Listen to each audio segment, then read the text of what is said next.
Welcome to the Council of Neighborhoods, Fayetteville Council of Neighborhoods.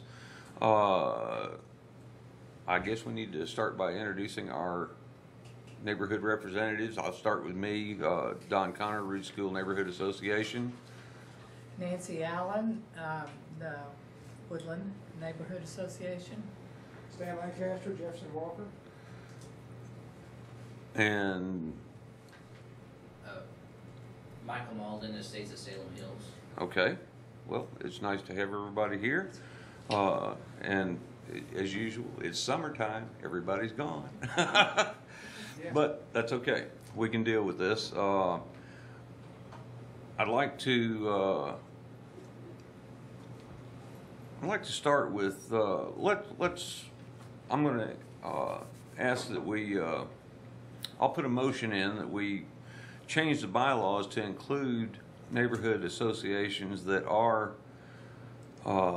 directly connected to the city of Fayetteville, even though they're just barely outside the city limits, to make sure that they could be included in the Fayetteville Council of Neighborhoods.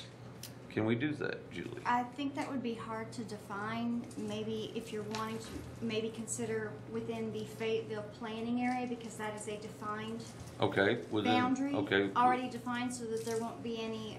We'll word that to define the Fayetteville planning area as opposed to the city of Fayetteville. Right, because the planning area encompasses just outside around the edges, and so if somebody'd like to try to second that. I will, second. And let's vote on it. All in favor? Aye. Aye. Anybody opposed? Okay, that took care of that. I just want to say that I will ask the city attorney to make sure that he doesn't see any issues with that within your bylaws. But as long as he doesn't, I'll make the adjusted and send that out to you. If he does, maybe we'll discuss that at the next meeting, what his concerns are with that change. Okay. Mike, may as well sit up here at the table. I was going to say, he has to sit up here. You're part of it now.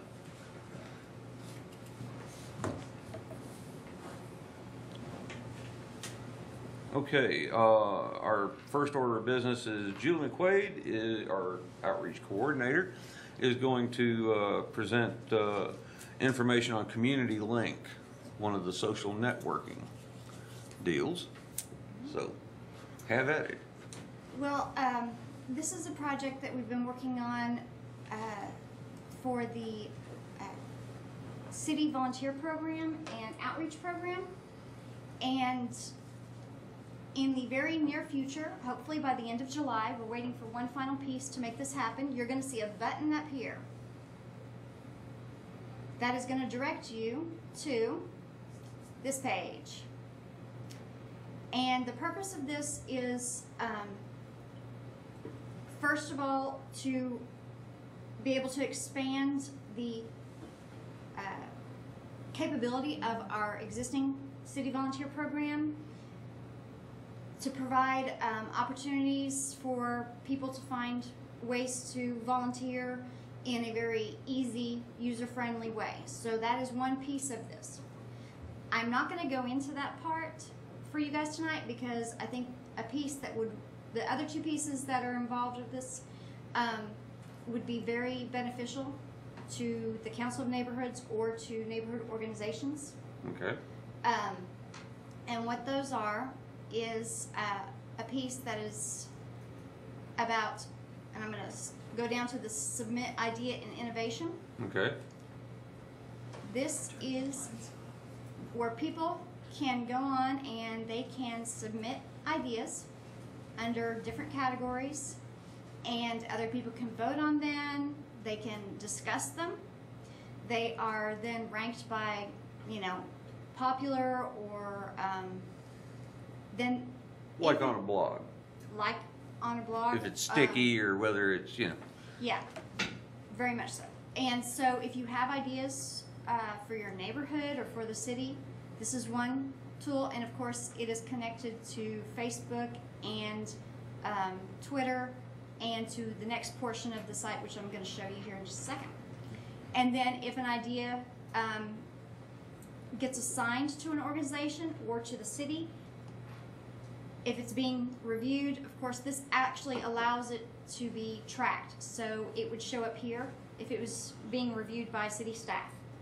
If it was actually beginning to be implemented, then it would show up under this in progress, and then, of course, once it's complete, it would show up under complete. So this is a tool that hadn't currently been available, that really allows the community to really get involved in ideas and innovation. This was inspired by the Fayetteville Forward action groups.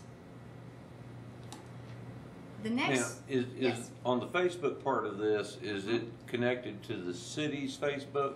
There are Or two do you have to subscribe to Facebook community link pages. version? It is the community link. Okay. We want to make sure that people do not get confused that between the items that are being generated by the community, as opposed to thinking it's coming from the city. Okay. We want to provide that so that they can discuss it and still connect it to the city, but not But it is a separate page. try to alleviate Yeah. as much confusion as possible to distinguish between it. So there is a Facebook fan page for Community Link, Okay. just like there is a City of Fayetteville, Sure. Arkansas fan page. And the neighborhoods. Mm-hmm. And anything that's put on here would actually feed to that Facebook page automatically. Okay.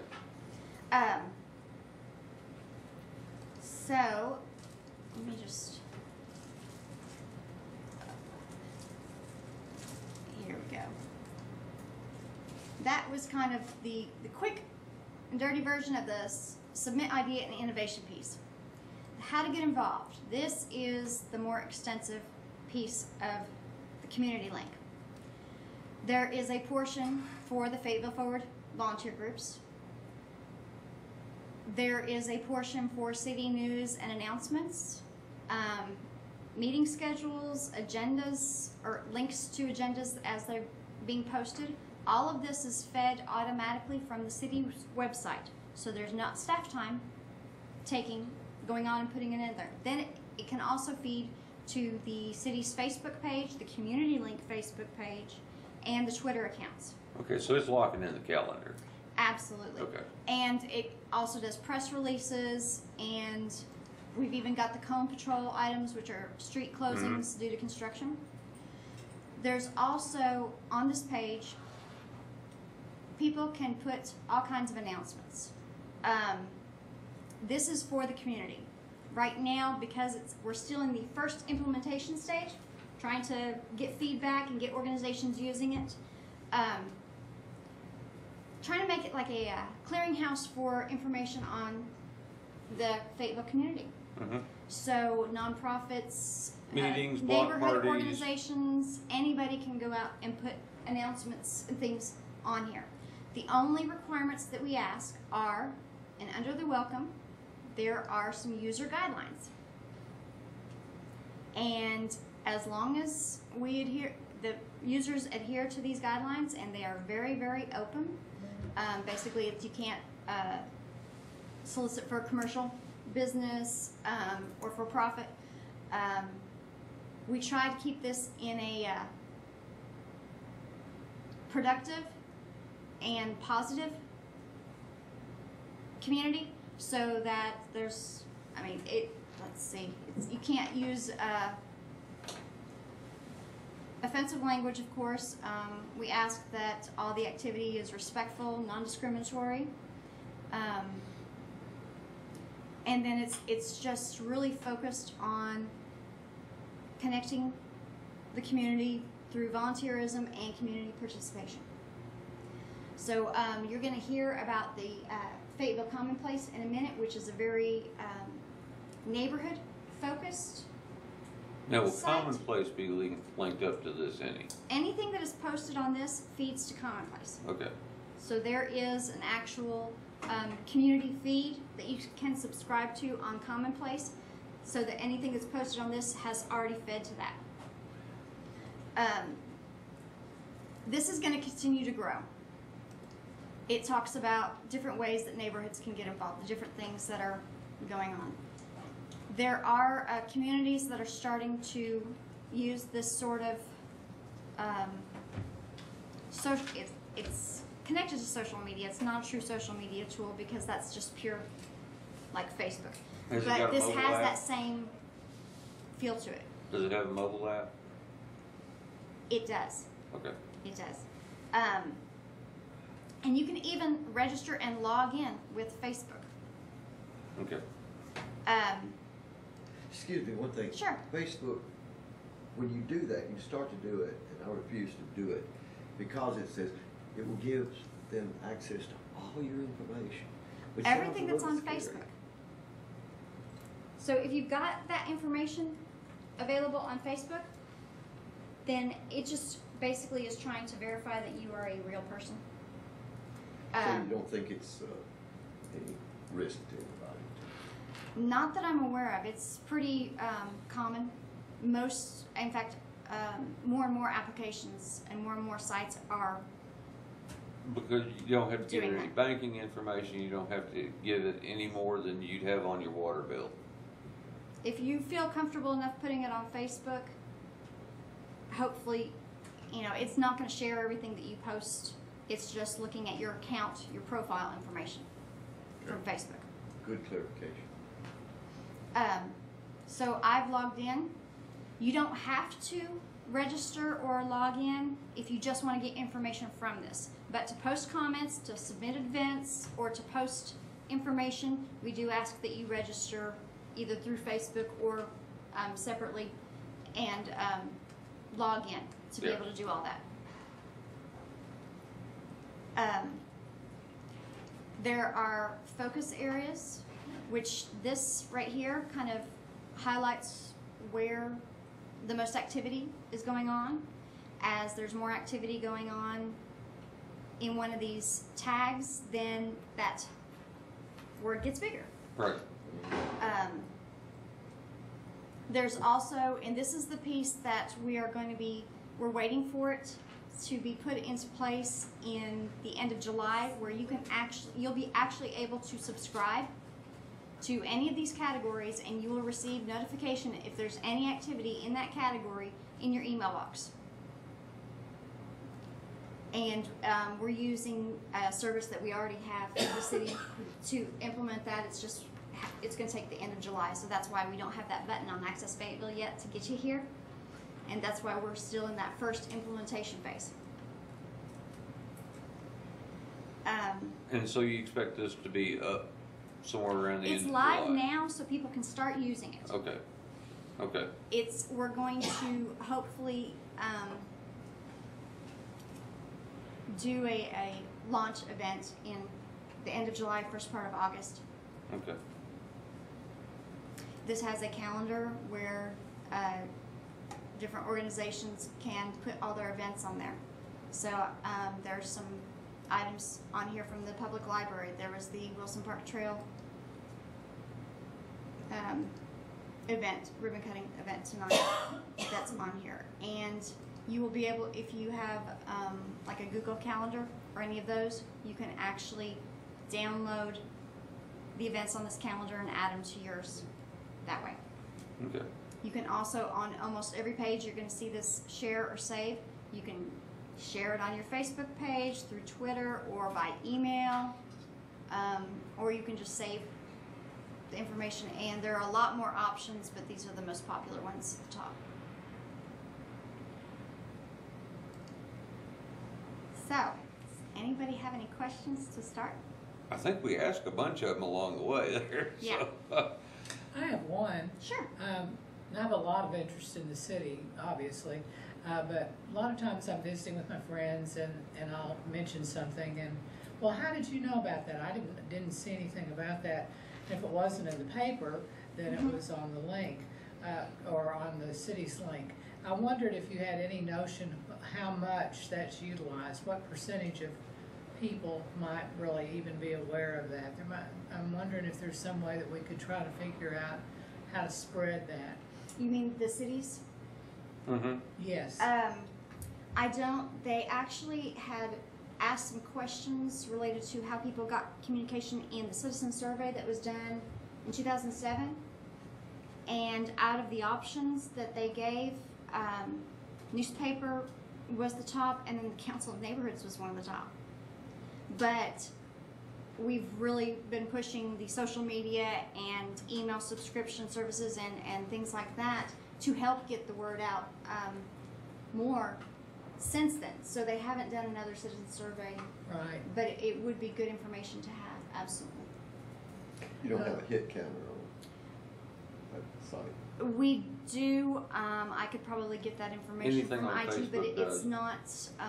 It's not as specific or clear as far as like the percentage of people within our area, within our city or our region that are different people. Yeah. It doesn't show that clearly. On different parts of the site, probably it's just. And actually, it will do it for different parts of the sites, and I think it can do it for, you know, if it's a unique visit or if it's a repeat visit, if somebody has it saved, I think in their favorites where it's direct, or if they go from another site, the number of hits, but it's hard to really get a clear Right. definition Well, of that. I also think it's hard to branch out beyond your core of Right. people who are real interested. I know when I was in the planning commission and the city council, the first time people came before us with just great passion, and I think, boy, they're really involved in this. Then the next thing would come, and there they would be again, and then they would be again after the next thing, and I just, you know, want there to be more inclusive if we can, but you can't force them, I guess, if they're not interested. You can't. But I just wondered if we might be thinking about ways to get people more. That's why involved. we're trying to link what is already being done, like the Facebook page, the Twitter page, the city's website, to this. There's been requests over the years for the city to help spread the word about other community events, and you know, the city attorney's opinion and others. We don't want to take on the job of publicizing all these other community events, so this allows for a way for us to provide that resource. Yeah, the city can't. Right. And it's something that we were already doing for the city volunteer program anyway, so it's not extra work, and it's actually the information, once this is really going, is going to come from the community. It's not going to be a staff person that's sitting there having to put it all on like the city's official website. So that's what we're hoping, and this will continue to have that information. And you know, some people may not think to go to the City of Fayetteville website to get some information, but they might run across this, and It's real positive, Julie. You've done a nice job. thank you. Anybody else got questions for Julie on this one? Thanks. And just so you know, you do have a group set up already. Oh, good. On the left-hand side, there's a group directory, and this is a list of all the groups, and there is a Fayetteville Council of We- Neighborhoods group. We are in there. All right. Yes, you are. Good deal. Good deal. Okay. I was gonna kinda ask you about that a different way, but you just answered it the other way. Okay. Now, on, the commonplace, does this link up with them? The stuff that they put in, does it go to this as well, or It does it doesn't have a feed link that to way. them? No. Okay. But anything that's put on Community Link will feed to this. We'll feed to it. Okay. Okay. Okay. And I guess that brings us to the ladies that are doing the commonplace.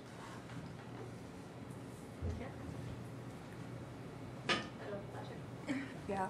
And the reason that is because the information that goes on each of the sites is just a little bit different. So while Community Link is really great at connecting the community as a whole, Commonplace is more neighborhood based. You do have the option of putting stuff that's going on in the community, for example, farmers market and like the Ozarks and Council of Neighborhoods meeting Yeah, that somebody all is on posted? there. Yeah. Yeah. So groups like that can be on there, but the main focus of Commonplace Fayetteville is more neighbor to neighbor based. So say you lost your cat or you need to borrow a ladder, anything that you'd want to share with your immediate neighborhood or even neighborhoods around there, that's more of a place for Commonplace. You do have to register with your address when you register for Commonplace, and the reason that is because the computer program will automatically put you into a neighborhood of people around your area. So when you do post, it's not, say you lost your cat, it's not getting, that message isn't getting to people that live on the other side of the city, it's going to the people who actually live around you who can probably help you more. So just to kind of show you the site a little bit, this is it. It's really easy to create a profile. Oh, it's not working. There we go.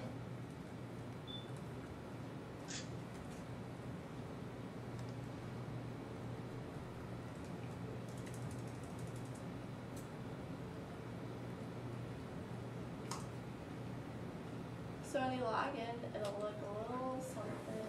You can also log in with your Facebook that has the same capability. But any information that you put on Commonplace, Facebook won't get access to. And some people might be worried about putting in their address, but nobody will ever see that. And if you Google yourself, you won't find any information about you on Google from Commonplace. So this is what you'd get. And it's really easy to post something. So say you need to post to your neighborhood, you say post to your neighborhood. Publicize an announcement is something that you want to get out to the whole entire community. You can post an event or post a discussion group. Discussion groups are pretty cool. It could be anything from really anything that you're interested in. Say you are a dog lover, you can discuss ideas with other dogs about where is the good places to go dog walking or which dog sitters you'd recommend. Say food and dining. Bianca's new to Fayetteville, so she wanted a good sushi place, and I didn't know anywhere to tell her, so she posted something, and she got like 15 responses within an hour because people were really excited about sushi around here, I guess. So there's really a lot of things you can do through here. New mothers, and we can add more groups as interest is generated. Community feeds. These are pretty neat too because say the neighborhood association wanted to get information out to people. You could create what's called a community feed, and then people can subscribe to it. So every time you put an announcement on Commonplace, people would get your announcements. Say you're also a handyman, or you run an at-home hair salon, or own a local business here in Fayetteville. You also have the choice of creating what's called a community feed, and people can subscribe to your announcements. So that's kind of the gist of Commonplace. It's been launched for a little over 3 weeks, about 3.5 weeks, and we've already got about 330 people signed up so far. So it seems to be catching on. We've been going around the neighborhoods, posting flyers, trying to talk to as many people as we can. So we're really trying to make sure everybody knows about it. So if you guys want to share it with your neighborhoods, that'd be great. Or if you guys want to start a community feed, that's definitely something you guys can do. But this is just another tool to help you reach out to the community and more specifically to your neighbors. Just to add off that, I think Commonplace really goes hand in hand with Community Link because people don't know what they want to change about their community if they don't know the people in their community. And with Commonplace, you're getting to know the people around you and your neighbors and see what all of you agree on needs to be changed, and that's when you can go to your city and, you know, say what needs to be changed and implement these types of changes. So they definitely work hand in hand together. I do have one question. Sure. I signed up for this, and I have all these messages, but I cannot get to them. When I click to it, it kicks me out. Are you talking about from your email? No, where you go on here, and then it says you have 5 responses, but I can't get to them. When I click on it, it kicks me out. Really? I was down at the farm. I think I talked to you at the farmer's yeah. market. Yeah, I was hoping someone, because I'd like to see what the response was. Yeah, I don't know what happens. Okay, that's a little strange. Let me get your email address again, and we'll make sure we get that figured out. Yeah, because I would like. I mean, I think this is an ideal. This would be ideal for neighborhoods. You know, just Within your neighborhood. Yeah, within. Really, really good. Yeah. I know some neighborhoods have tried to start a Facebook group or a page, and it's worked for some of them. But I think this is actually a little more user-friendly for the neighborhood type of discussions and posts. So when you, sorry. Well, I'm just going to say it's really cool. And what are your ladies' names? I'm Bianca Brown. And this is Audra. Yeah. It's nice to meet you. Audra is actually, they actually both work for Commonplace and are kind of, they're It's like a summer project. Community developers? What is your title again? Community organizers. Community organizers. Yeah. And Audra has been here for the last 4 weeks. She's getting ready to pass the reins over to Bianca, who will be here for... I'll be here for another 2 weeks. For another 2 weeks. Yes. And they came specifically to Fayetteville just to help us get this, or help the community get this launched. Now, if you join, then it's, in the page, it says something like, I belong to this, or I decided. Is that automatic, or do you have to join each one of those little things? You join each one that you're interested in. That way you don't get boggled down in your email or anything, or get information that you're really not interested about. But things that you're really interested about, you just click join or you subscribe, and you know that's the news that you get for yourself. And when you sign up, you get to create a profile, and if you go to your settings, you can limit how many emails you receive per day or per week or ever, just so your inbox isn't being crowded too much. But some people I talk to, they love seeing every time somebody posts something, but some people are like, oh, I never want to see an email again. Yeah. So you do have that capability. You can get either a daily digest or a weekly digest. And you can also see who's on by going to the directory and say, okay, Rhonda Adams, she has a little description about her, and then she has her interests. So say you have something you want to share with your neighbors, like say you're just really green and you have so many ideas about ways people can be more environmentally friendly, and you'd love to tell people about it. You can put that in your interests. We had somebody who was looking for a workout buddy, so she put that there, so that was great. So it really serves a diversity of purposes. So, quick question. You said you can post to your neighborhood. I don't want to get too technical right off the bat, but how do you know that you're just posting it to your neighborhood? Do the neighbors go in and log in saying, hey, I belong to this neighborhood? Are you creating a group, or does it magically know what neighborhood you live in? What area does it use?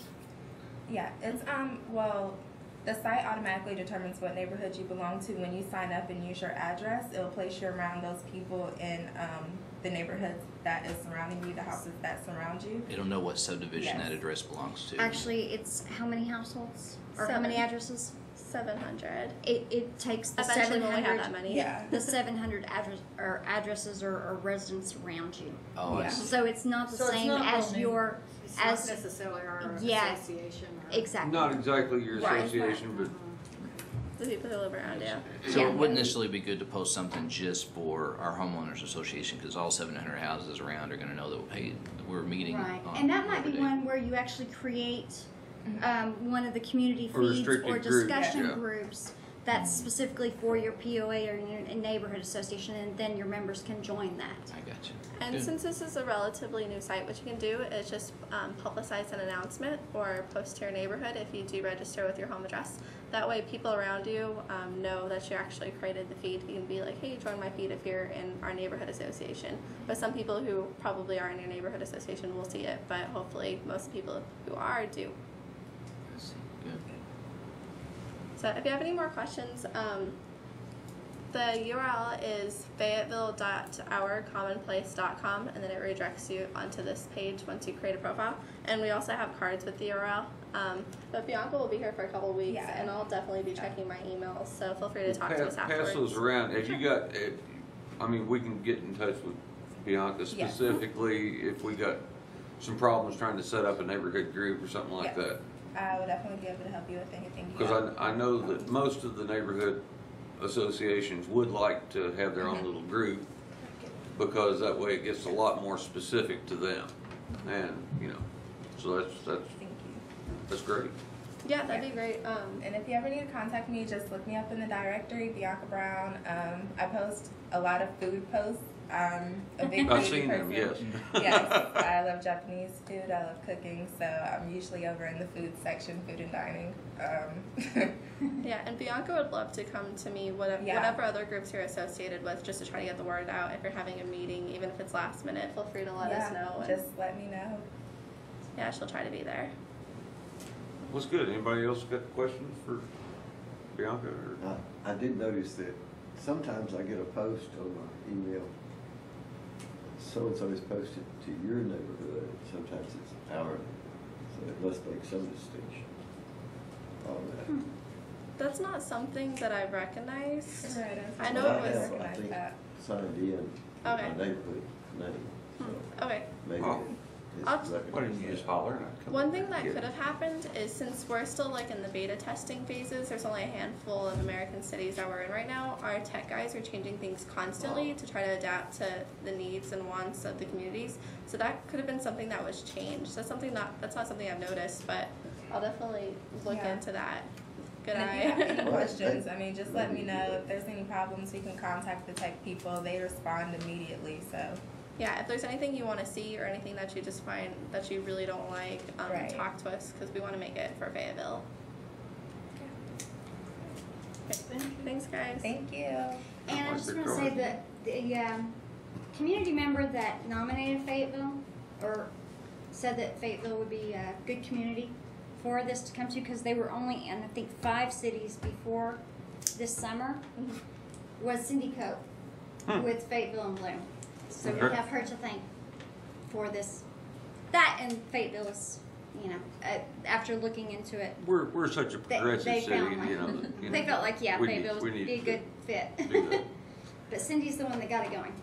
Okay, well, thanks a bunch, guys. One last question. I don't see any pop-ups or anything on this so far, so is that gonna change? Will we get more ads or something coming? You've got to finance this somehow. Well, right now, since we're still in the beta testing era, we're not making profit off of the site, so we don't have any type of ads. We can't say what the developers will Do in the decide, future, but right what they now- will do in the future.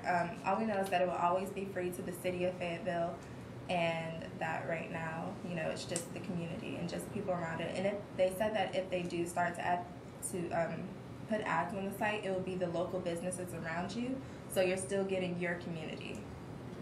Good. And would you guys explain how this was funded initially? Do you know that? Yeah, sure. I think- I can't remember their names right now, but it's basically like 3 private investors who have funded a lot of community movements, a lot of grassroots sort of things, stuff like that they believe in. So they're really the people who give us the money to start this up, Yeah. and are doing all the tech kind of stuff and give us our office space in Washington D.C. So just people who believe in the site. And it actually was developed initially by a couple Harvard Yeah. students, and one of them, Peter Peter Davis. Davis. Yes, I actually, when they first contacted us about coming to Fayetteville, I'm asking them, just like, okay, what's this going to cost us, and what's it?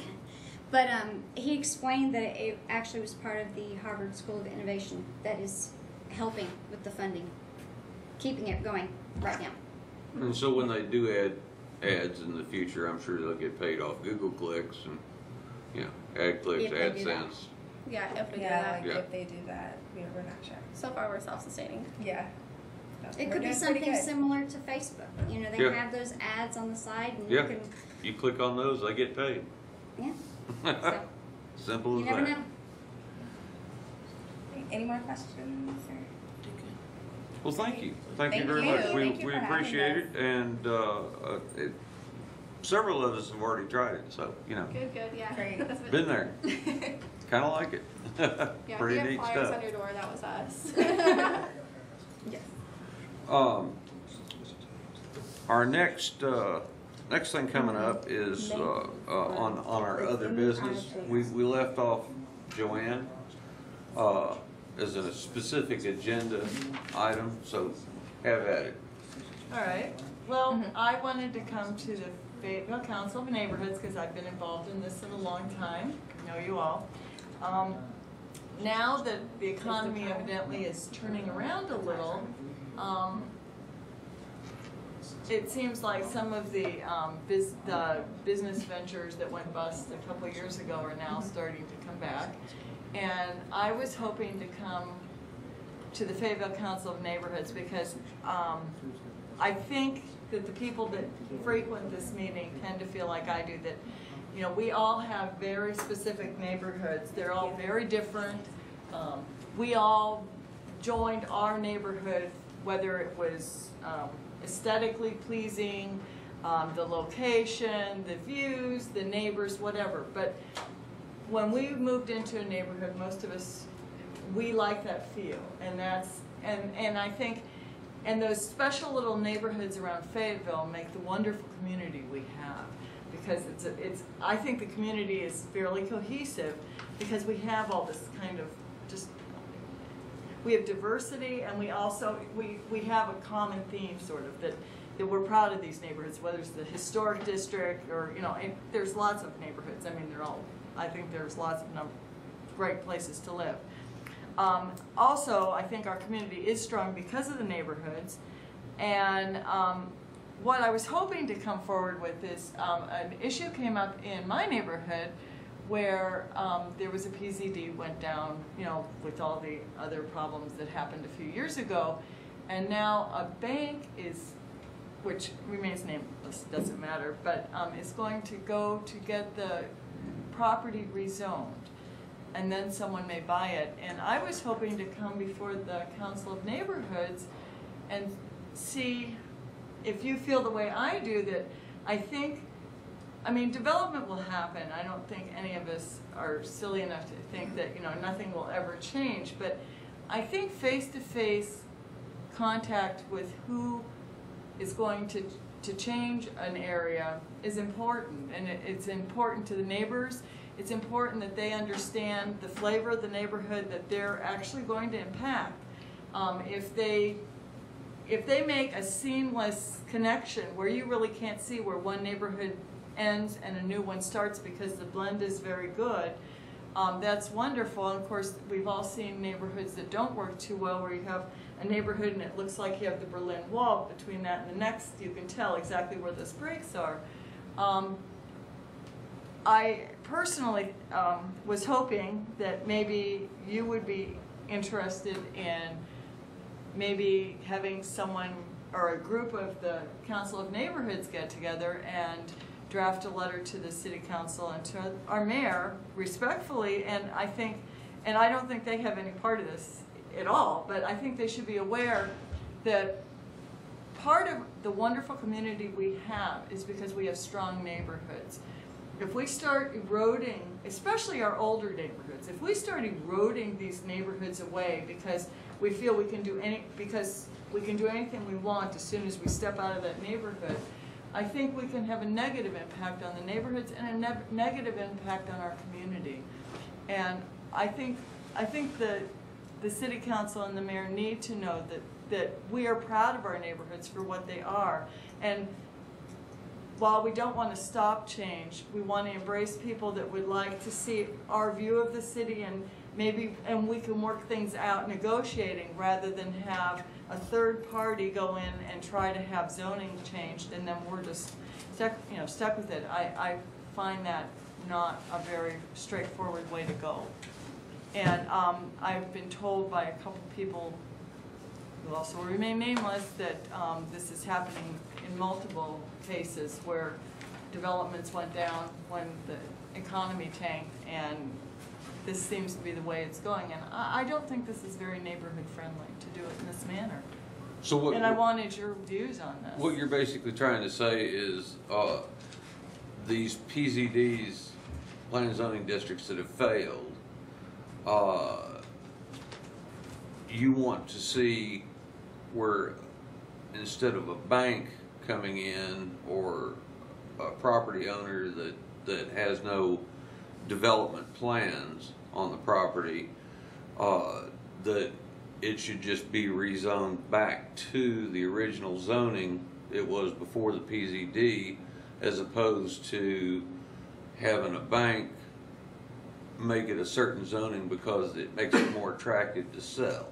Right.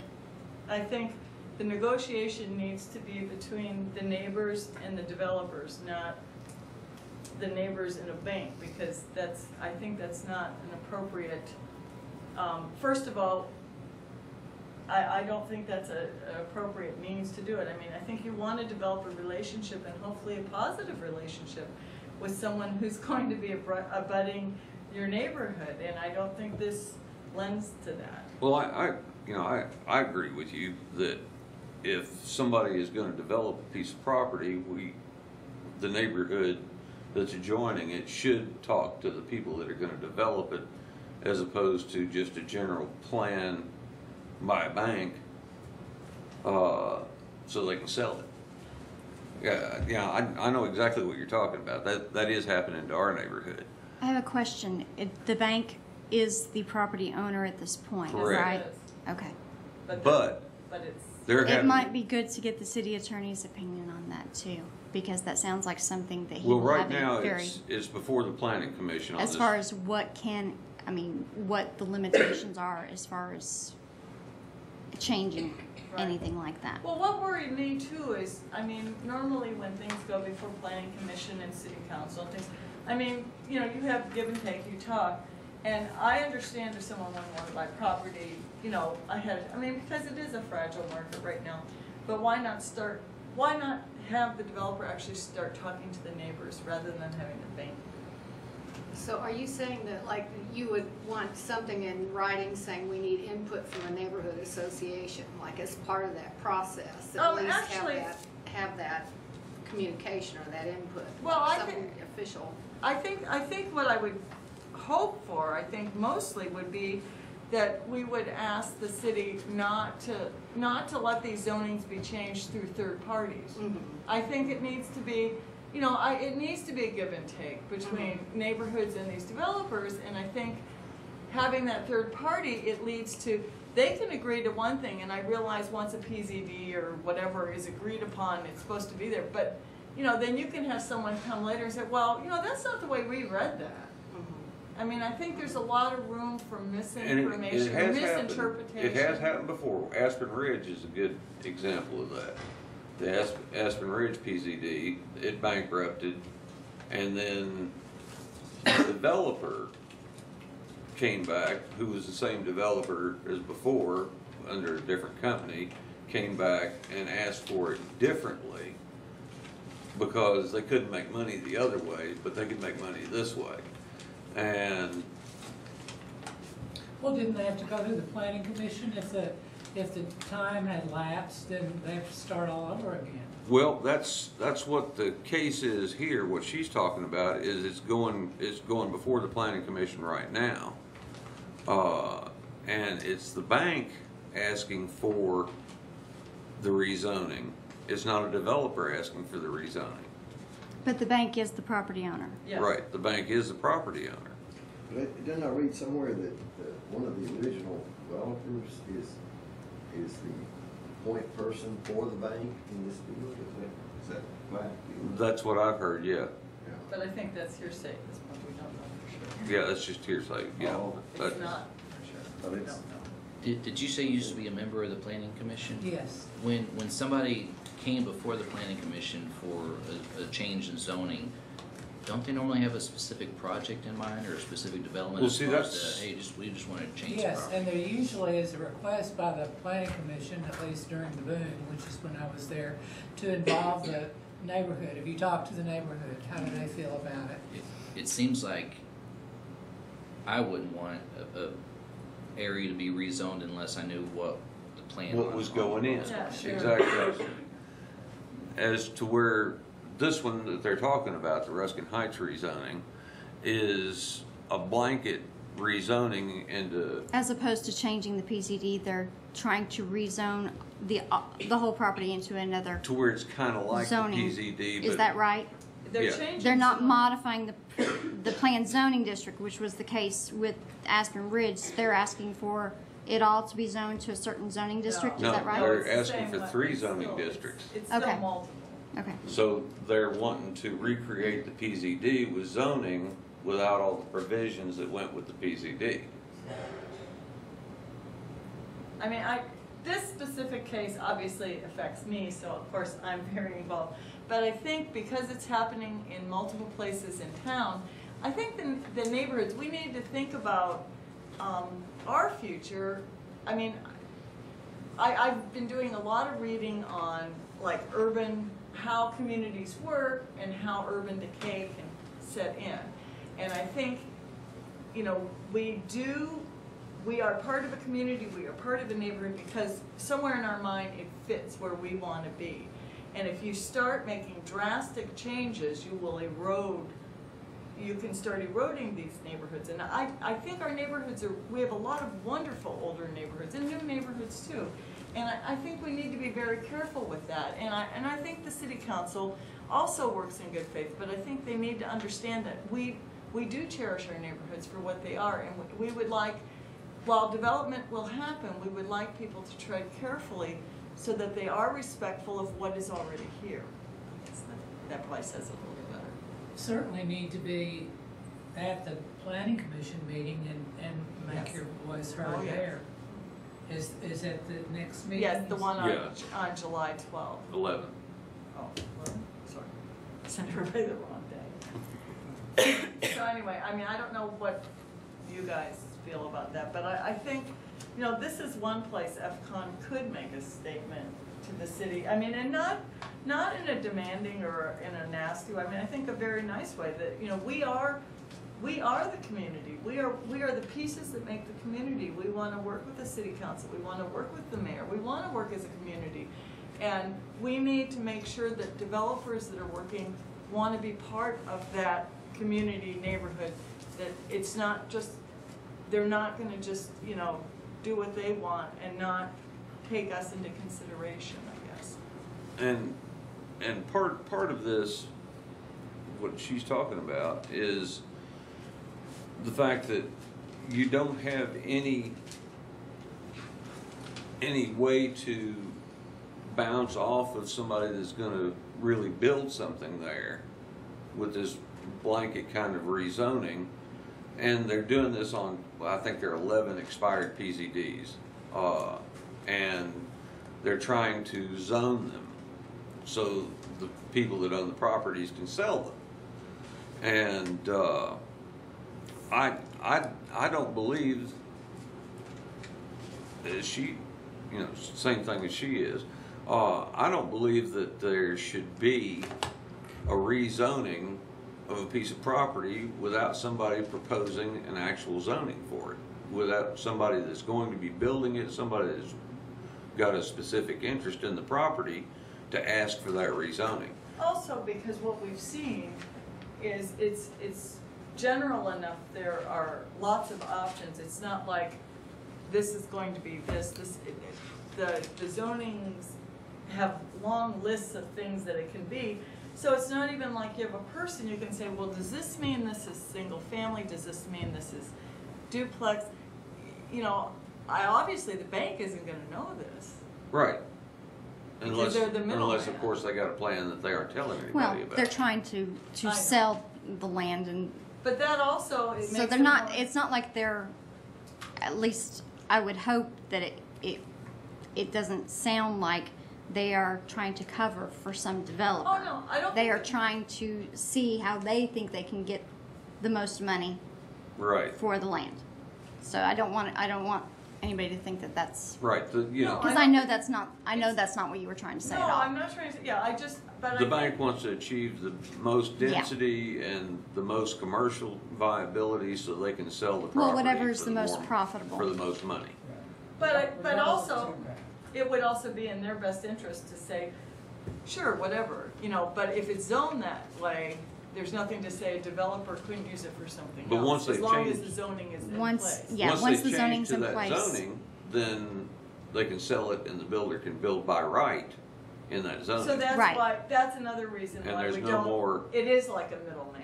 I mean, and that Yeah. way it's not, I don't think that's healthy. But that's also how other development has happened. I mean, you would have somebody that would do a PZD and then they would sell off, or even, a large development, they would get it zoned a certain way and then they would sell off pieces and whatever was actually built there. PZDs actually would allow for a little more detailed direction than a general zoning. You're absolutely right. I think it's definitely a conversation that you might want to have at your next meeting.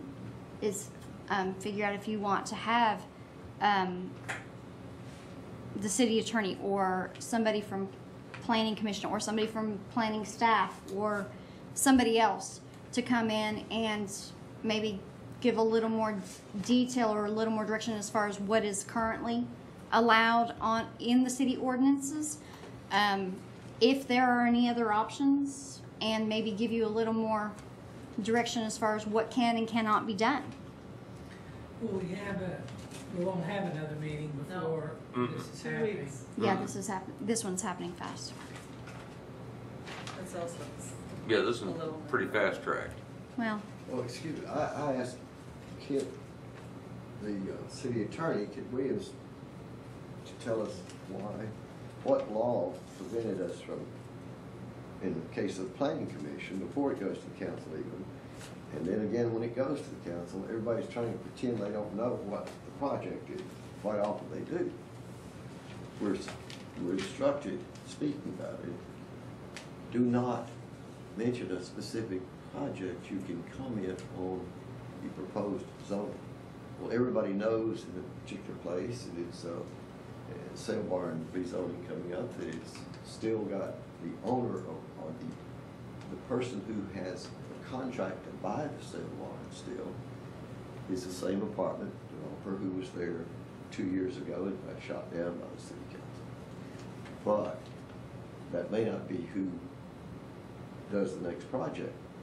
But it's pretty clear to the neighbors and people who've read the letter from that lawyer to the planning commission or to the planning department that person, that's still in the mix. There'll be 3 or 4 story apartments right next to the national cemetery, the national shrine. So yeah. Now, but city we staff can't make that assumption though. They can only state what they know, right. What has been filed. But so I'm not saying they should tell us, but I'm saying that to get the public who's got any information, or particularly people in the neighborhood or contacts or whatever, or just go down and look at the files at the planning office, which I did, and put them online on one side, but neighborhood side. But still, you can't say this is inappropriate until that project is there. The second thing is, in the new community services, as I understood it last week, some of these will just be approved by the staff after that does come forward. Because it's developing by right. Right. So All it requires is staff approval because it's if it's already zoned zoned for that it, way, yes. as you well know. So we've let it. No, it's not yet. It hasn't gone through the public process to get it zoned there. But once it is, if it is, then yeah, it is by right. And I think there was pressure on, back during the boom, when you were on both those bodies, that there was just too much for the council to ever consider. It was just too overburdening, and you let the staff do more and more by right approval and not bring it all the way through the process. And that way people don't know what the point is they need to comment. You make most of your comments at your own neighborhood meeting, you make them at a ward meeting, you make them before the subdivision committee of the planning commission. That's an important step. Or you wait till the planning commission. And the people who go the first one get worn out and don't want to go the rest of them. So Yeah, can we, as a council neighborhood, you might know this and you might not, you might have to ask, can we give a resolution to the city council and the planning commission from the council of neighborhoods requesting that these PZDs that are expired be brought to the original zoning until there is a builder that's wanting to rezone them? Well, you can create any kind of resolution you want and give it to them. Mm-hmm. The amount of weight that it holds, I have no idea. Well, it's held considerably with some situations, you know, with, I think of Leverett School. I really feel like this body kept that school for the time being. And I don't think there's anything wrong with proclaiming. I don't think so either. If that's what you want to do, absolutely. I think putting out a formal, what your opinion is, you're perfectly Okay. entitled to do that. Well, I want to make a motion that we have a resolution to be given to the city council and the planning commission that the PZD, expired PZD rezonings be brought to the original zoning before they were a PZD until they have an actual plan or builder that wants to change or Plan amend and the builder. yeah, plan and builder too, that wants to amend the zoning. And hopefully toxins. And I'll second that motion, if I don't have to write the thing. I'll accept. I'm wondering about the motion, though, you know, if it would be better that the Council of Neighborhoods strongly suggests rather than, you know, I mean, that we can't make it be a law. Right. Well, we can't anyway, Right. but we can have a resolution that we would request. How's that? Is that Request, word better? I just think it's better. Yeah. Can I, Have you a suggestion? actually not on the wording, but actually it is kind of about the wording, because there have been some rezonings that have been of PZDs or just general rezonings of property that have actually been more beneficial for the surrounding neighborhood as opposed to what it was originally. For example, if something was originally zoned industrial or one of these commercial and it's now neighborhood conservation or something like that, and if you do this and they listen to you, then that could have a negative impact on on some neighborhoods. So maybe you find a way to word it so it's not just asking for expired PZDs to go back to what they were zoned before that. Unless that's how you feel, and if that's how you feel, that's perfectly fine. I just wanted you to realize that there are some instances where, you know, something that was zoned for a much heavier industrial or you know, multifamily 24 or actually 40 units per acre is now neighborhood conservation, which is 10. right. So, I mean, there are instances of that.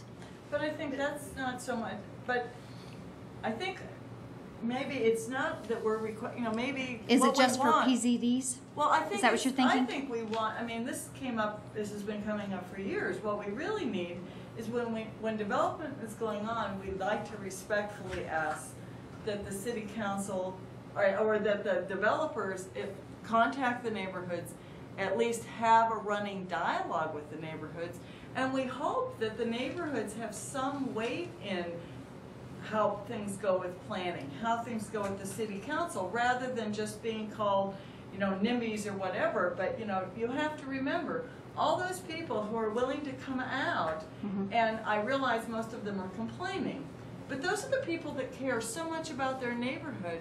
They see something that's a problem, we should be at least listening. And I think Well, I think a condensation, a Reader's Digest condensation of that would make a good motion. Yeah, and you know, I don't know how to word the motion in this case. Well, basically, you're just wanting the neighborhood to be listened to and involved in rezonings. And part of that is that the requirements that the rules that the planning commission has to, or the planning department has to use and others in making announcements directly to the public are somewhat limited. If there happens to be, I'll use again the example of the National Cemetery. The cemetery itself is the biggest bordering neighbor, the VA, in effect. And then there are very few houses that actually border or just across the street. But the effect is on the whole neighborhood.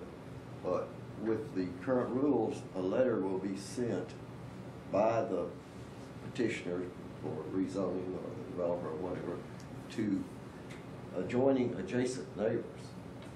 But in that case, not many people got that notice, and the signs although I was told that 3 were put up at different entryways, they They're kept this size. falling down. Yeah, They're tiny. Well, they're getting, they're lying down, and the ground was so dry that I went to try to stand one up, and I realized I had to find a way to prop it up, because you couldn't drive it back in the ground. But at the without- same token, the notice for surrounding neighbors is not really the issue here. The issue is having whoever is going to be doing the project be the one to submit, as opposed to submitting to resell or rezoning just for the sake of rezoning something that's a PZD that's expired and has no zoning on it. So the properties that did go back to a zone that would be more favorable to a neighborhood, what did they change back to? You Well- said conservation, something? Well, there have been some properties that have been zoned to where a portion of it is, it was previously like multifamily 40 units per acre, and now it's neighborhood conservation, which is much less dense and much more neighborhood. There are instances where if, you know, they did decide, the city council or ordinances were changed, or if it's even possible that an expired PZD for that area reverted back to the multifamily 40 units per acre, that might have a negative impact on a neighborhood. That's why I didn't want you to make this one general statement. If you wanted to, I think, I know that the one issue that you're talking about is coming up before the next meeting, but I really think if you want to have a good impact long term, maybe at the next meeting we have a much more in-depth conversation, involve some elected officials, some staff, and really have a good discussion about what the options are. And that, you know, your concern is, you know, the neighborhoods, and it's not stopping development. And maybe if you have that more in-depth conversation, it can be crafted in a way that will have a much more lasting impact. Well, rather that than, is something we want to do. but I mean, I'm just making a suggestion just from my experience. I think it's a good suggestion. You might also see if you can get the planning commission to table it. That is definitely we're- a You know, we're definitely going to ask the Possibility. planning commission to table this. and if until- they know a more in-depth conversation is coming up about something like that, they might be more likely to table it. I don't know. I can't speak for them, but if they know that this is a larger issue that's going to be discussed, and you're going to have these certain people in this discussion, then they might wait to hear what comes out of that discussion. It's just an option. Well, then I'll take and, what do you think, Joanne? Or do you want to do it now? That's fine too. Well, It's up to you guys. I mean, I would appreciate if everyone went to the July 11th meeting. Just stood up and said your piece. Sure. But Nancy, any ideas? I mean, you've been on city council and planning commission, so, you know, I mean, Right. you've had your feet in those shoes. Yeah.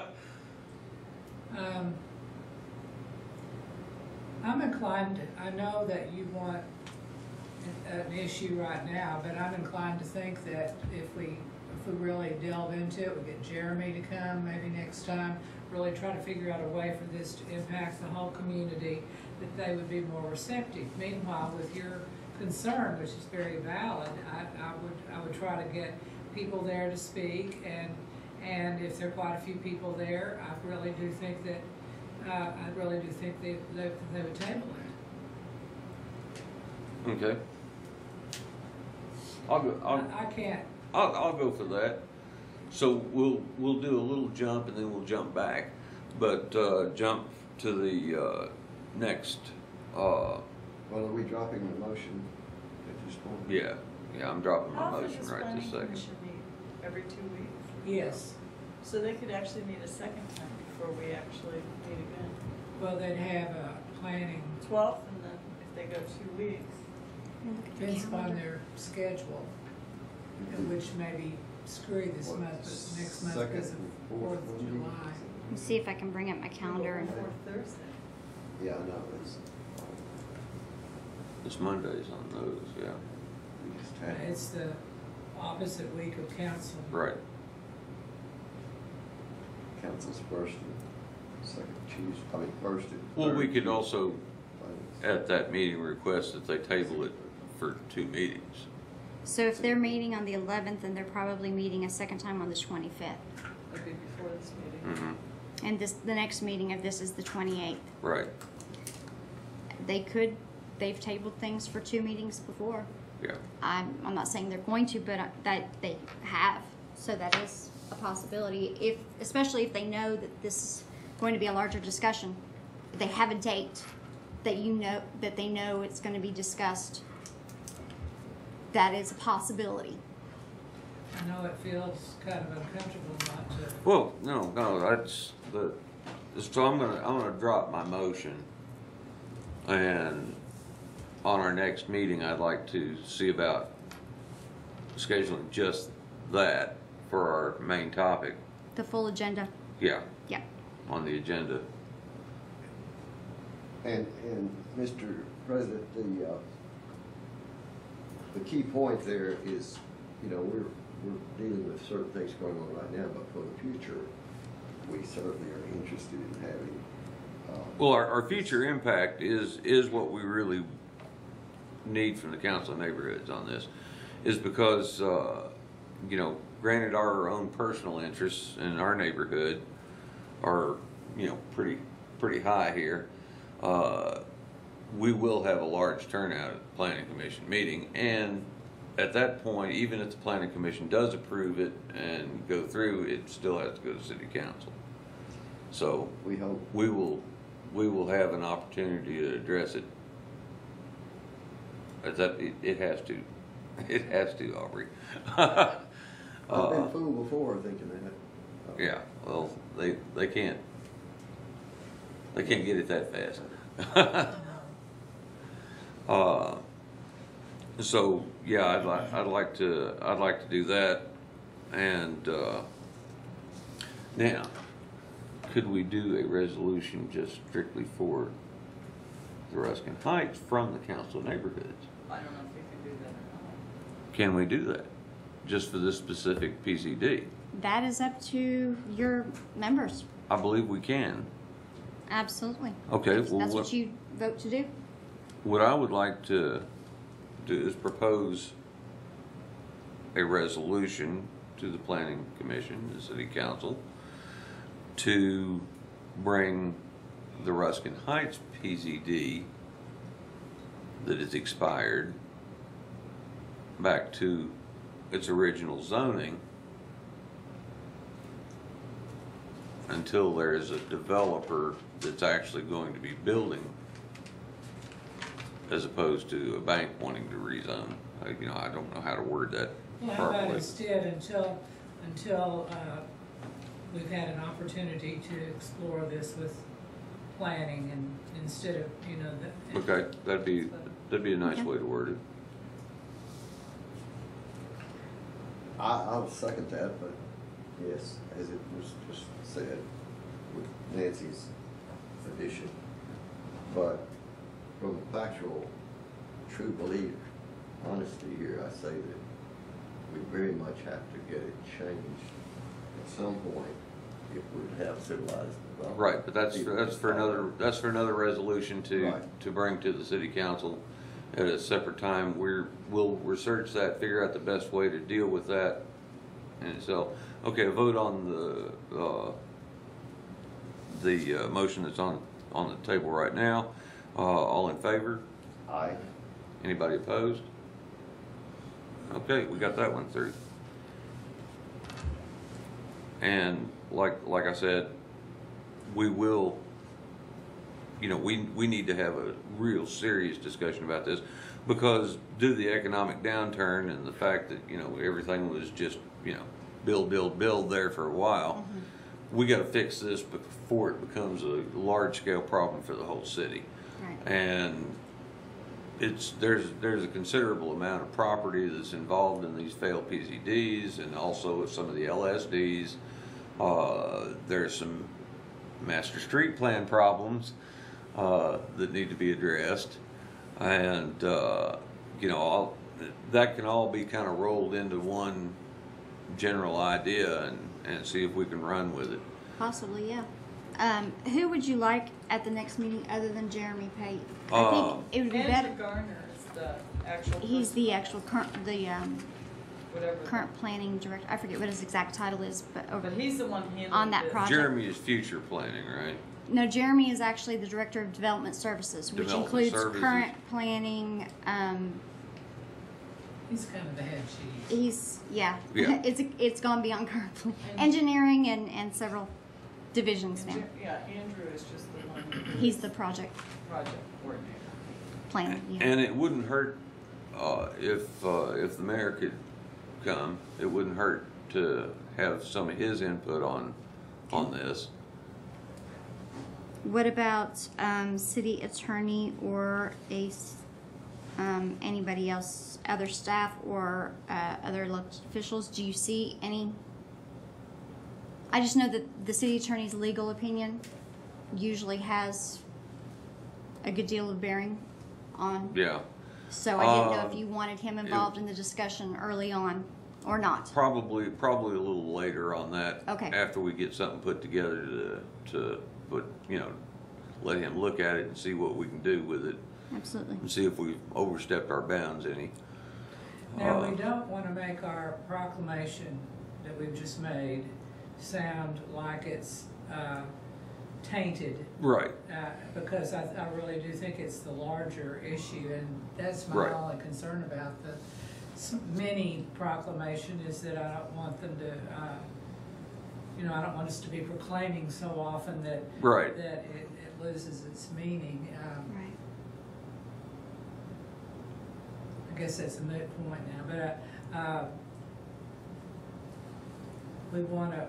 Well, I know what you mean, but I think the other will carry a lot more weight with the people we have involved in it in the future discussion. It'll mean a lot more because we'll have the planning people, and I wouldn't mind seeing the head of the planning commission come up here and kind of view what they think about it, about a resolution.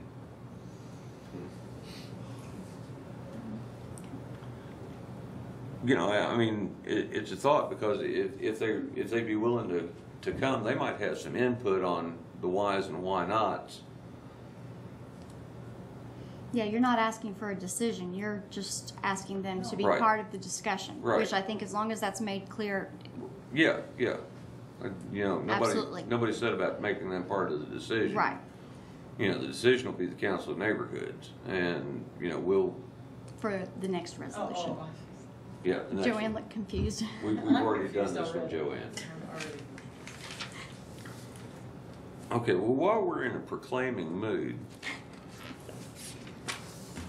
our newest POA member over here, Mike Malden, is that right? Malden? That's it. That's perfect. He wants to bring us up to date on the master street plan deal they've got with the city council right now, and just kind of bring us up to date. We've had the discussions in here before.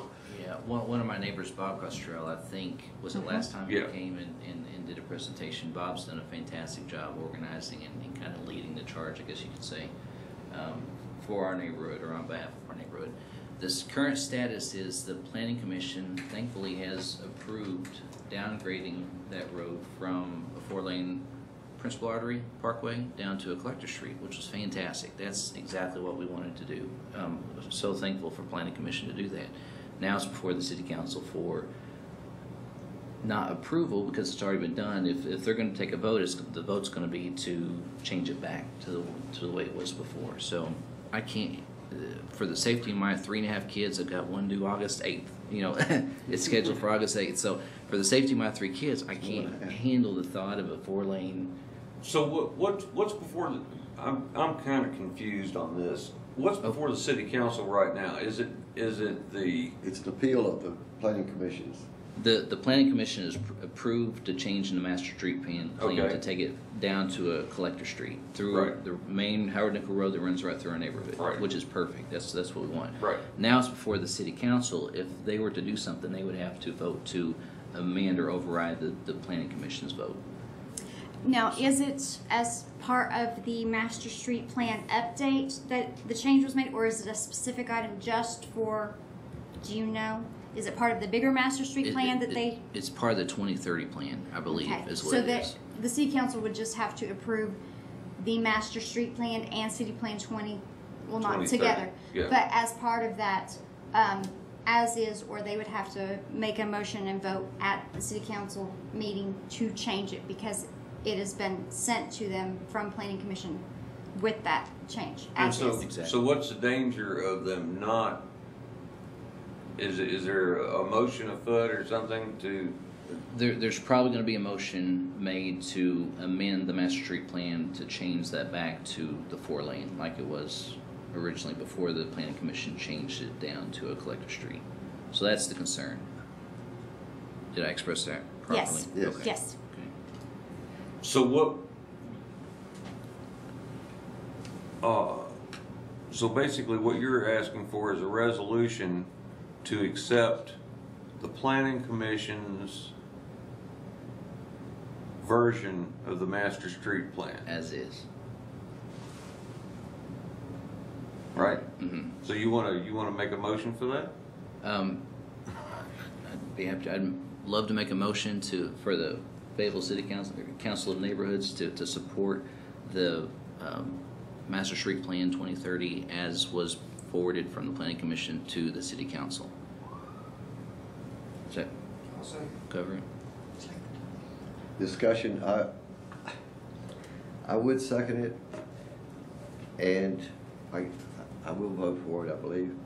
But my concern is, I'm probably gonna be in there speaking about a few specifics in the master street plan that should still be changed, so have nothing to do with yours. Oh, I see. Okay. There are some hideous roads that would go through hillsides and down steep places and across streams that are pristine up to, with forest and beautiful things and wetland. So I reserve the right to criticize Sure. other parts of it, but I'm voting for this to support your change. So customize it so we narrow it down a little bit. You can amend it to say as it relates to specific roads. Salem, what's it The called? Estates of Salem Hills subdivision. It's more than just our subdivision. It's It would be helpful if you actually named that road. Is it Rebel Road? Howard Nickel Road. Howard Nickel Howard Road. Nickel. Mhm. Yeah.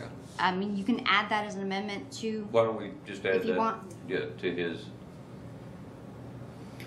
Now wait, it's going to be added to, or is it a new motion? It's a revision of the motion, if that's okay. It's been seconded, but, Unless those are pulled. okay, let's pull the second and okay, let's pull get the it second restated. and restate your, Well, it The depends on motion. whether the second's willing. Oh, to the pull. second came from here. Stan, Okay. you willing to back up and regroup just a second? I'm sorry, I thought I did it. Okay.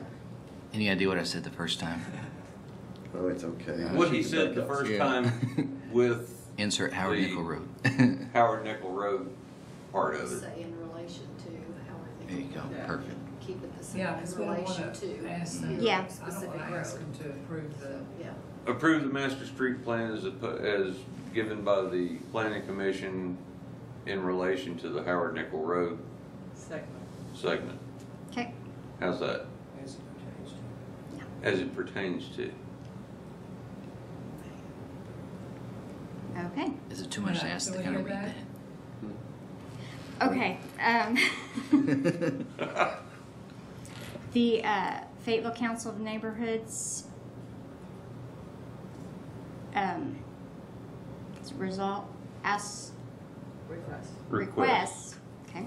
request that the City Council adopt the Master Street Plan as forwarded by the Planning Commission as it pertains to Howard Nickel Road segment. Fantastic. I'll second. You think that's clear that Yeah. we're not asking them to, That's not asking them for the whole thing, it's Yeah. just asking them for that segment. We could say it, retain the change in relation to that was made by the planning commission, if that would be better. I But think they'll know it's- exactly. I don't think it, yeah, I think it's good the way it is. Yeah, keep- Draw a little circle around the map when you write that up for them. I think they've heard about it for years. Yes, They already know what we're talking about. they do. And let's take a vote on that. All in favor? Aye. Anybody opposed? Okay, that took care of that. I have resolved my resolves. I'm done resolving for the time being. Okay, is there any other business? And I'm sorry, I came in late, and I just want to let you know, I'm Carol Witter, and I'm representing VA Hill Neighborhood Oh, yeah. Association. And I'm great. sorry I'm late. It's but great to have you anyways. back, and you don't have to apologize for being late.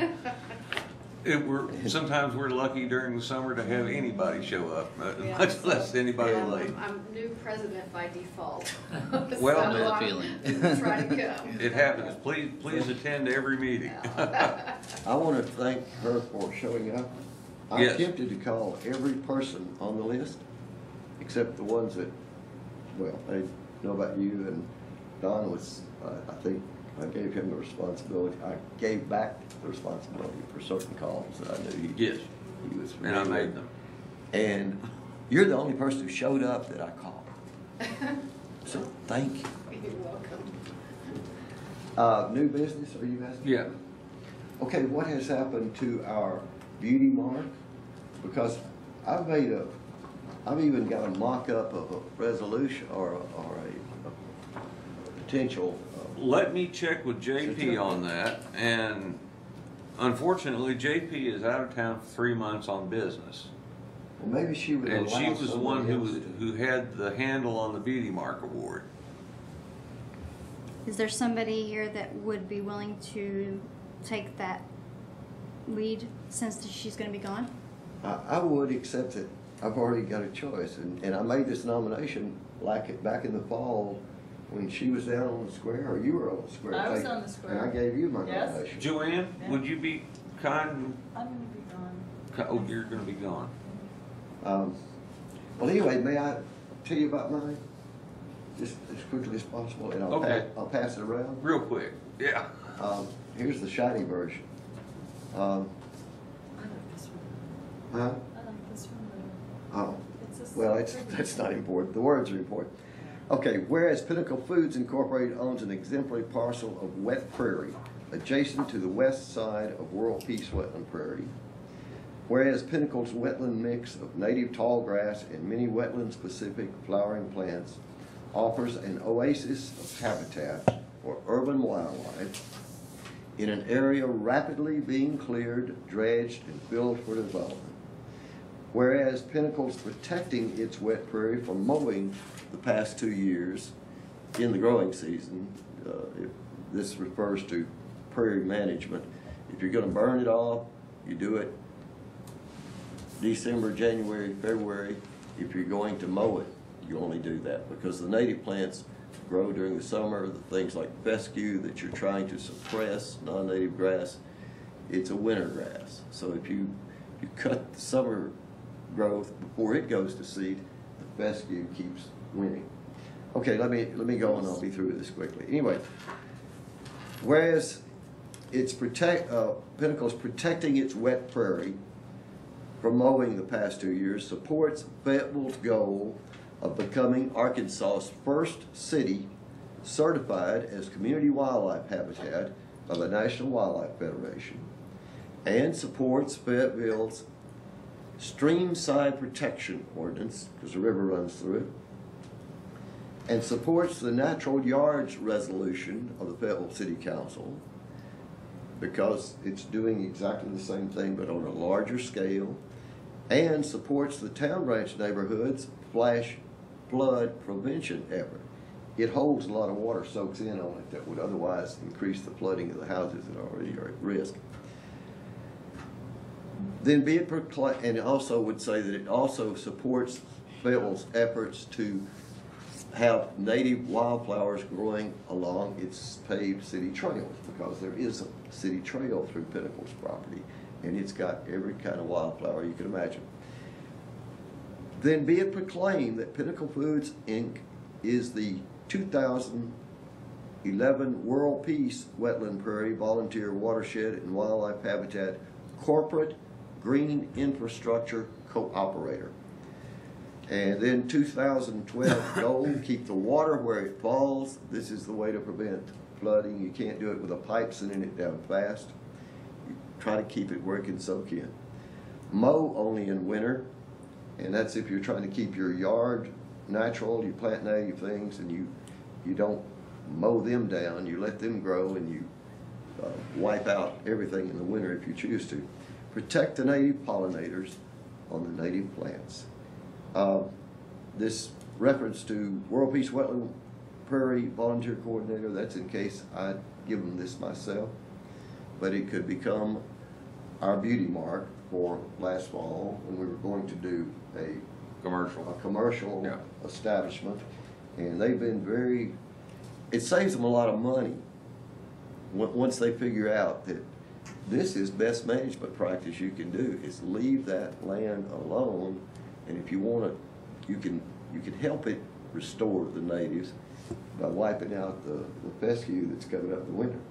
But so most of the plants that we value the most are most important to our pollinators, our birds, and so forth, and other wildlife, our summer growth and the nesting season and so forth. If you take down tall grass in the summer, you've got birds nesting in it. You've got box turtles. You've got the insects that the birds are going to feed on. You've got the butterflies. Before I do anything like try to accept that for the Beauty Mark Award itself, you know, it's a nomination for one. Right. I'll have to check with JP and find out what she's done on it so far. But I would like to ask the originator of the Beauty Mark Award if she would be willing to take care of the Beauty Mark Award for us. Take the lead on it again? Mm-hmm. Pardon? Take the lead on it again? No, I just don't want to do anything anymore. Okay. Well, let me There's just this one- once. I mean, it's been so long in the can, you know, that we haven't Yeah. done anything, that I don't know whether the original stuff, like I talked with Greg Parton, who was then the editor of the Times is different than it used to be, and they were gonna go halfies with us, and well, it's got a story, and I believe it's still in place, and JP has talked to them in recent history. That's why I need to talk to her and find out from there. But next meeting, I'll ask you after I find out from JP. well, I will certainly going help. I really wanted to. We just might have you on the contributed to nominating it, committee. Financially, a couple of years ago, and we haven't had Yeah. one since, so I Yeah. want my check back if we're not gonna have it, but. Okay, We also have the fellow that makes the, Mhm. and I don't know, I guess he Makes still the has plaques. his castings, that's just kind of been in limbo for a long time, but I really think it's one of those feel-good things, you know. And it is. It's a We often are wonderful so thing. contentious as a group, and militantly marching here and doing that it would be nice to continue, with something that's just a feel-good thing. And we had voted to do it twice a year, Yes. several years ago. We just didn't have any 2010. meetings in the fall that went much. September. It was for 2010. Yeah. That's when that Michael decision Thomas had been was- made. Yeah. And somehow or another, the committee fell apart, and I don't know what happened from there. But Well, I I'm will check with I'm not JP. saying I won't help or do it, but, Okay. but why don't you talk to her first? Okay, let me talk to JP, find out what the status is on it. I'll give you an update next meeting, and we're gonna have a Beauty Mark Award if it hair lips the governor. Okay. Great, that would be Okay. great. How much did we actually spend on it in the past? Do you remember? $25. Well, I gave that one year for it. I Yeah. do too. Yeah. And so if that person made the nice thing for, Really looks great. Okay, well, we have, anyone want to do their neighborhood updates? Or did you just do yours, Aubrey? well, I've got a gentleman over here who has never come here representing his neighborhood, but he's got a powerful problem going on down on Cato Springs Road. They don't have an association per se, and some of them all over the years have come to the Town Branch neighborhood. And so I would like to ask David Druding to present about his situation tonight. Okay. And come up here, Come on up here by speak with us, microphone, where Dave. You can have a microphone. I should have my glasses with me. Okay, well, as Aubrey said, my name is David Druding, and I own a piece of property along Cato Springs Road, right at the railroad crossing where Vale Street runs north off of Cato Springs Road. Just east of me is Simmons facility there where they were a feed manufacturer, and then just east of them is Mid-Continental Concrete. They have a mixing plant there on Cato Springs Road. Right, almost directly across the street from me, just a little bit to the west, is the Biobase big building that they built on the corner of Razorback and Cato Springs Road a year and a half or so ago. The location where I put in a food processing facility in 1991 has at this point in time right now, 2011, we had a dendrochronology student, tree student at the university come out and do an incremental bore on a cottonwood tree in the front yard. It was a very, very old tree. We were able to tell that by the fact that it's just so big. And I had, last September, Greg Howell, who is the city urban forester, do an evaluation of the tree. And this is the evaluation. I've made a couple copies of it. I'll just pass them around. People can take a look at them. And he gave the tree a B+, which that's a pretty good grade, I guess. And it's a 132-year-old tree. It's 42 inches in diameter. That's a pretty big tree. I mean, it takes three people to go around the circumference. It's a big tree. And it was where the railroad used to stop in the 1800s on the south side of town. It was called Fayette Junction. You're probably familiar with what that is. And this tree was located at various points. The post office was at the site while this tree was there. Then the cafe that adjoined the railroad station was there. This tree has lasted through all of that. And when I built the facility, Albert Skiles, an architect here, was very involved with siting the building in the lot so that the tree wasn't damaged. And in fact, there was a point during which he said, well, you want a recessed dock approach ramp, and in order to do that, you're not going to be able to have that dug anything but by hand.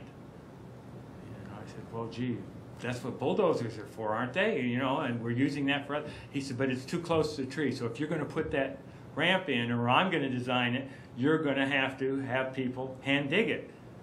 I went, well, okay, that's what we'll do. We don't want to hurt the tree, and that's why I'm having you help. So we actually, I helped hand dig the area that was the approach ramp to the dock. So we went to quite a bit of length to see that this tree was well taken care of. It's been fed with rock phosphate and just on and on and on. And some of the city's compost has been put on it, a couple different applications. And the tree is a pretty healthy tree, as Greg's report has said. Well, last June 28th, I got an offer letter from our mayor, that was basically, it was more than an offer letter. It was an information of, we are expanding Cato Springs Road. We want to enhance the corridor to the University of Arkansas's Engineering South Complex and the Business Incubator. And they are taking about 3,600 square feet of my property, or they were at that point. They have done it now. And so it was taken by eminent domain. And as I looked at the diagrams, and I can pass this around, this is the latest rendition of it that I've gotten. There were some changes made to it when I just really just squealed, saying on this larger drawing, and I can pass it around too, the cottonwood tree in question, which is now named the Fayette Junction Cottonwood Tree. It has its own Facebook. There's a series of land acquisitions that the city has taken. There is the first one that they took was the right-of-way, and they actually bought that, and that is shown on this first map. And then the second one shows the utility easement that they didn't buy. They're no longer buying these utility easements. They're kept on as part of your property, you're taxed for it, but they have control over, putting the utilities into it. And then there's a third one, which is the temporary construction easement. And on these, they didn't cite the tree. And when I saw this one first, which came in the letter, I kind of looked at it and I realized, wow, the back of this utility easement is very close to the trunk of this tree. And there was a dark red line along the northern edge of that utility easement. And I asked the lead engineer at the city, a gentleman named Paul Libertini, I said, what's this red line? He said, oh, well, the high pressure water line that used to be under Cato Springs Road, we've determined that's not a real good idea because it sprung a leak since I've been there, and it shot a geyser through 8 feet of soil, through the cement or the asphalt, and up into the air about 25, 30 feet. So they decided, we want to move that high pressure water line. It's a big line. And we're going to put it at the back of the utility easement. And I said, that's really close to this cottonwood tree. And he said, well, yeah, it's not on this map. Well, there really isn't any alternative. And I said, well, Mr. Libertini, you don't know what the alternative is, and I don't yet, but I think we're going to be able to find an alternative because I'm not going to go along. Well, really, this is going to be eminent domain. I said, well, I'm still not going to go along with this, and we're going to find some other alternative. And there were some other pretty serious design deficiencies in their initial Garver engineering schematics that they gave to me. And over a period, and it took literally months to get all these things sorted out. And the last schematic that I got, which is this one, doesn't reflect any of those changes. And I'm nervous about that. And the one that I'm the most nervous about is this tree. They have, if you look at this one, and I'm going to now pass this around, you can see a trunk of a tree right on the edge of this temporary construction easement. What they don't show is this whole area here is all driveway, perfectly capable of housing D6s and cat earth-moving equipment, rather than parking it right at the trunk of this tree. Well, they've now taken this property from me, and so it's really not mine anymore, but I don't want to get Greg Howe in any kind of hot water here, but he made this report, and in it he states, proposed pruning is approved, not applicable. Where does he actually say removal is approved? No. Well, they're not saying they're going to remove it. Where is it that... Well, he came back over just recently, and he said, if you want me to give you an opinion from the standpoint of the best likelihood of preservation of the tree, there should be a fence within 25 feet of the trunk of that tree, which is very conservatively the drip line of the tree. Actually, it's more like about 32 feet, 35 feet. It is. And he said, you need a tree, you need a fence at 25 feet Protect the that canopy. will not allow Yeah. anything any closer than that. He said, and if they come closer than that, they're going to seriously damage this tree. And if you've looked at this is an old tree, and there's some issues that need to be addressed with it, but it's still a very healthy tree. And he said it will, in all likelihood, kill the tree. And he said if they put dig a 8-foot deep trench 5 feet from the trunk of this tree, I can almost assure you it will kill the tree. And so that fence is now up, and I have signs up on it saying tree preservation area. Back several administrations ago, one of the mayors had little plaques made that said, do not remove this fence, do not disturb this tree. And I took one of those and I kind of adapted it and changed it from having an old number for the city of Fayetteville to saying, if there's any issue about this, contact the property owner, my name and my phone number and my cell number. Well, the fact of the matter is it's not really my property anymore. It's been taken from me. But Well, it is your property, it's a utility easement, right? well, this fence is also in the temporary easement, the construction easement, and it actually borders the right-of-way easement. But it's just on easements. Yes. It's yours. it's on your property. Actually, the outer edge along Cato Springs Road actually goes right up to the edge of the curb where the road's going to be. But what it does do is it creates a situation that trying to get the utilities in is going to be a problem unless, contrary to what Mr. Libertini said, there's some alternative. Well, as I did a little bit of searching and talked to some of the urban forestry people with the state in Little Rock, there's a very common procedure used called horizontal boring. And they bore holes. They start back outside of the drip line and they start a horizontal bore and they go under 3 feet. I mean, I've learned a lot from this. I learned that 90% of the roots in a cottonwood tree and most other trees are within 3 feet of the ground. Well, they do that all over town. Right, driveways. boring. I mean, Well, it's- but when I talked to common Mr. practice. Libertini initially, he said there wasn't an alternative. Well, and then when I went back to him after I'd done some research, and I said, well, yeah, we can do that. It's pretty expensive, though. And that I wasn't very satisfied Have you with spoken with the that. mayor yet? I have written, there's a series of issues around this. I mean, and I don't want to take a lot of your time up. Gets very complicated. I've been deeply involved with this, letting a lot of other stuff go since I got the letter a year ago.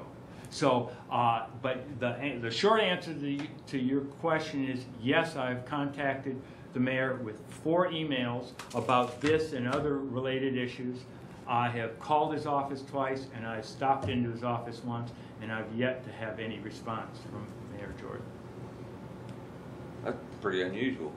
I've been told that. Very surprised. Well, this is, tell us how close is the tree to the existing pavement right now? How wide will it 30 be? feet. It's 30 feet from the Yeah, edge of here, the let me actual- pass this around. Yeah, This, you know, we first got checker. we got the idea. It's right on the edge of the drip line. Is Yeah. where the pavement is right now. Yeah. And it's one of the healthiest looking trees. Yeah, and I mean they do horizontal boring I have not gone, what I'm wanting to do is I'm wanting under to driveways get all them, over town. So I'm I mean, wanting to get them to commit to it, because nothing that I've gotten from them has done anything other than what they originally said, and that's the property that they've taken from me. That big canopy and that bigger tree is the tree in question. The other smaller one is a very healthy pine tree that Greg wants to try to protect. tell you too. what, you know, I'll make an let me borrow your pen, Joanne. I'll make an inquiry to Mayor Jordan about this myself. Okay, and the other thing I'd like to, No, I'm not gonna do a proclamation. I'm just gonna call him up and ask him myself. Good. And Okay, I would like Find to out, invite because, I all mean- of you to a couple friends of mine have come and seen the tree and said, oh my God, this tree does not need to, I mean, part of the problem is there's now a green space next to each road. So that pushes the utilities back further. So the addition of a green space and a very wide sidewalk so that the university can use these little electric carts that aren't actually legal for the road, but they can run on this sidewalk. So we're going to have a 6 foot wide green space and a 6 foot wide sidewalk, and then the utility easement behind that. All these things are pushing it closer and closer to the tree. So kind of ironically, the green space is going to kill a 132-year-old cotton Why tree. don't they put the utilities under the sidewalk?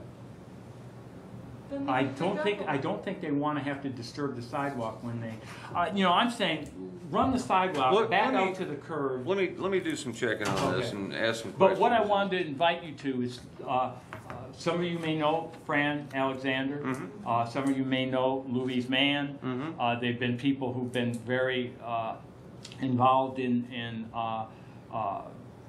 issues such as this. And they've said, let's have a celebration and tea party. And I thought, I'm not sure we should call it a tea party. So it might be a lemonade social. But I kind of like it being a tea party because, if Michelle Bachmann or Sarah Palin feel like, oh gee, Well, this is something I want to get behind. Okay, Anyway, like I there's said, gonna- I'll see what I can do, and I'll next talk to them. Thursday, a week from today, at 1 o'clock, we're going to have a lemonade social at the tree. The Neil Campbell from Trailside Cafe is bringing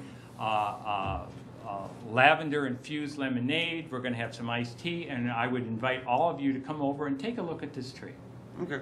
So that'll be July 7th. It's July 7th, a week from today at Right. 1 o'clock, and it's going to be a very short little But that'll be under the, Okay, or well, around the tree. at the tree. We've eaten up all of our time, and we've Sure. lost several of our neighborhoods.